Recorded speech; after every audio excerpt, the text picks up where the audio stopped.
What is going on, y'all? Happy Sunday. I rarely, if ever, make a video on Sunday, but I just recently watched a video that motivated me to make this video, and that is a baseball collector's latest video called Do You Outbid Your Friends? And if you watch that video, I'm the friend that he was speaking of in that video.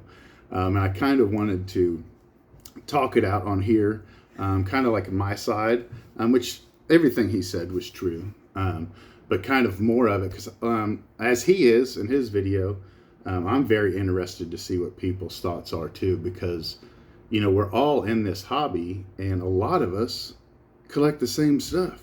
That's kind of why a lot of us became friends, because we collect down the same alleys and same rows, and when you do that, stuff's bound to happen.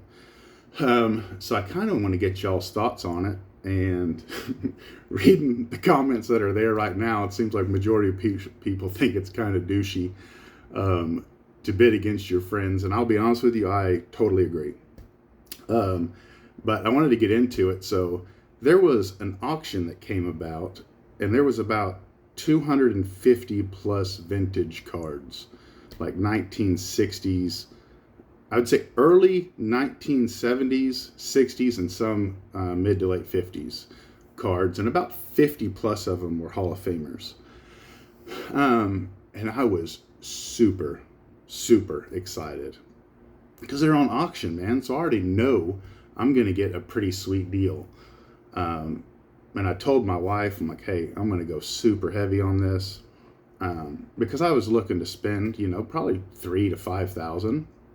And I didn't want to spend that kind of coin without talking to Tiff first. So after talking to Tiff, I talked to who I always talk to about my hobby stuff. I called Canadian Mike and told him about it, and he thought it was super cool. And I told him, like, I'm going to call Moyahan about it, and he's like, I wouldn't tell him. I wouldn't tell him if I were you. I was like, whatever. No big deal, right? So I called Mike Moyahan and told him about it, and man, he was like looking at the auctions, as we were talking. He's like, "Oh man, look at this one. This one's cool." And I'm like, "Oh yeah." And he was like, "Well, which one are you bidding on?" And I told him about 10 of them or so, and I was like, "But there's way more. I'm bidding on pretty much all the Hall of Famers, man." And he was like, "Oh, okay," but like, the part, like, I didn't like it, never at one point did he ever tell me that he was going to bid on anything. And so, I mean, at the end of the day, I mean, it's my fault. That's how I look at it. It's my fault. If I wouldn't have said anything, it wouldn't have happened. But, as you know, we love to share the hobby. That's why we make videos and content and meet up at these card shows and all that. It's because we love to share the hobby. So I just lost my train of thought here. But anyways, sorry about that. I zoned out. I lost my train of thought. But in his video, he said that he didn't want to bid against me, but he did. And so I was like, my goodness. And then he said he didn't really know what I was bidding on, but I said all the Hall of Famers. So, like, I was super honest, And then, like, he said that, oh, well, he drove the price up on me on that one Eddie Matthews. And I'm like, silly, I told you I was bidding on all the Hall of Famers. You know what I mean? And so, like, kind of the one part that kind of bothered me is, like, I told him I was going to bid on all the Hall of Famers, and he says I upbid him on that. Well, I kind of want to know, like, how many items did he upbid me on? When I said, like, I'm bidding on them. My total, I think it was just south of $3,000.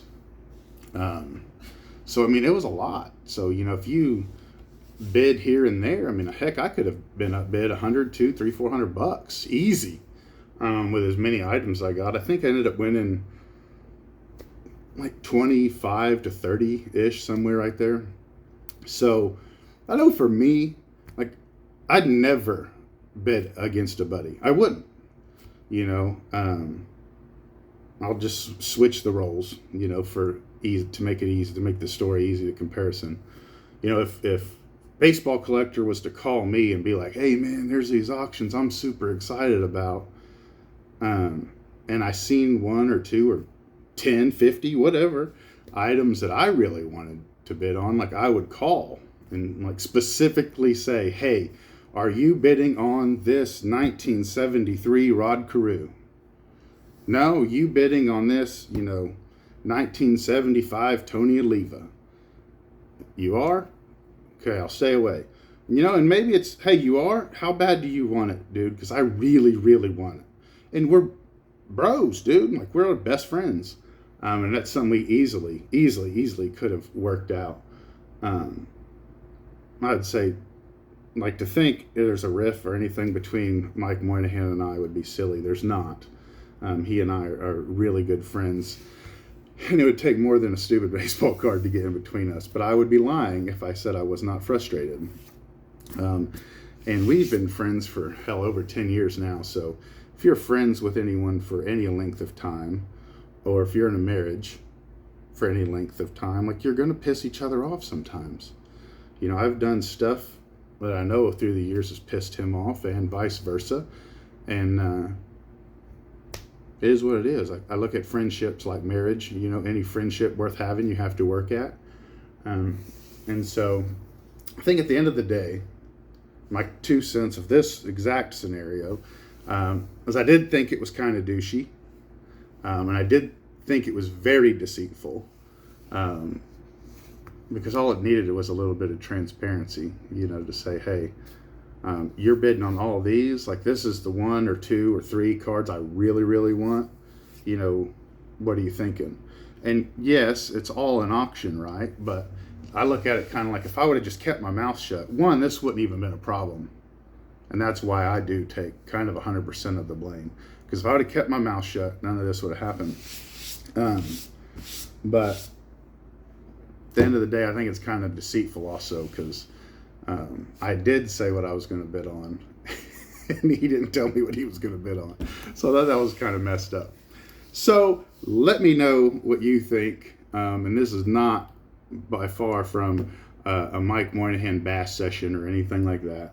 I love my Mikey Poo. He just does some stuff sometimes that, you know, I just want to freaking hit him in the face like that. You know what I mean? And that might have been one of them. I don't know. You know, just never know. So till next time, adios, be safe, bye-bye.